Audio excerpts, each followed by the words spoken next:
আজকে কথা বলবো একটা দারুণ বিষয় নিয়ে, মায়া। অতিরিক্ত মায়া দেখাতে যাবেন না আজকে জগতে, যার ফলে কিন্তু আপনাকে জীবনে কষ্ট পেতে হবে। অতিরিক্ত মায়া, আপনাকে যাকে ভালোবেসে আঁকড়ে ধরবেন। আজকে মায়া মানে কি? মায়া মানে বন্ধন, সেই বন্ধনে জড়িয়ে যাওয়া।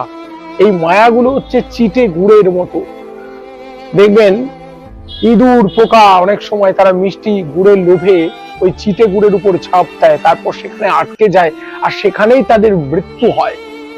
আমি প্রত্যেককে বলবো, ভালোবাসুন, কিন্তু আপন ভেবে সেখানে বদ্ধ হয়ে যাবেন না। সেই ভালোবাসা আপনার জীবনটাই পান করে নেবে। মায়া মায়া কাটানো বড্ড কঠিন। আত্মহত্যা করে ফেলে মানুষ, কোনো প্রিয়জনের থেকে যখন আঘাত পায় তখন সে এই আঘাত সহ্য করতে না পেরে আত্মহত্যা করে।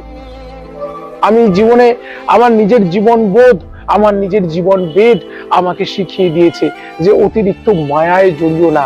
তুমি কার, কে তোমার, এটা জীবনের সার কথা। দেখুন, আমি আমার স্ত্রীকে খুব ভালোবাসতাম, তো হঠাৎ করে একটা অজানা ঝড় আমার জীবনে এলো। 3 বছর ধরে সেই ঝড়ের সঙ্গে, সেই প্রতিকূলতার সঙ্গে আমি লড়াই করলাম, আর তারপর অবশেষে আমার সেই ঝড় থেকে বেরিয়ে আসা আমার স্ত্রী চলে গেল। এখনো প্রতিটা মুহূর্তে আমি কষ্ট পাই তার স্মৃতিগুলো। এই যে মায়া, অতিরিক্ত মায়ায় বদ্ধ। অনেক আত্মীয় পরিজন আঘাত দিয়েছে, কেন কষ্ট পাই? তাদেরকে নিজের লোক ভাবতাম, তারা কষ্ট দিয়েছে।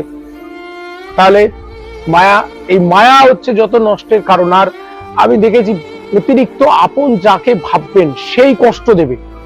যাকে ভেবেছি অতিরিক্ত আপন, আমি বা কিছু বাইরের মানুষকে আপন ভাবার চেষ্টা করেছি, তো যাদেরকে আমি ওই জন্য এখন বর্তমানে একটা নিরপেক্ষ ভিউ নিয়ে চলি। প্রত্যেকের সেটাই চলা উচিত, সবার সঙ্গে মিশবো। কবির সাহেবের একটা দোহা আছে, হাজি হাজি করতে রাহো बैठो अपने धाम पर। মুখে সবার সাথে সদ্ভাব রাখবো, সৎ ব্যবহার রাখবো, কিন্তু মনে মনে জানবো এটা একটা অভিনয় চলছে। এই অভিনয়টা সঠিকভাবে আমাকেও অভিনয়টা করে যেতে হবে, আমাকেও এই অভিনয়টার সঙ্গে অভিনয় করতে হবে। আর প্রতিটা মুহূর্তে মনকে প্রস্তুত রাখতে হবে যে এ জগৎ দুঃখময়, যে কেউ যখন তখন আঘাত করতে পারে, ছুরি ছোড়াটা বার করতে পারে। আমি তার জন্য নিজেকে প্রস্তুত রেখে দিই। মায়া কান্না করবো না, আর কারো মায়া কান্নায় ভুলবো না। চোখের জলে গলে যাচ্ছেন, আপনার জীবনে চরম ক্ষতি হয়ে যাবে। একটুতেই যদি গলে যান, নিজেকে শক্ত করুন, নিজেকে স্টেডি করুন। একটুতে গলে গেলেও কষ্ট পাবেন। আমার জীবনে আমি নিজে এটার জন্য ভুক্তভোগী। আমি একটুতেই গলে যাই, যার জন্য পৃথিবীতে বারবার ব্যবহার করে নেওয়া হয় আমাকে।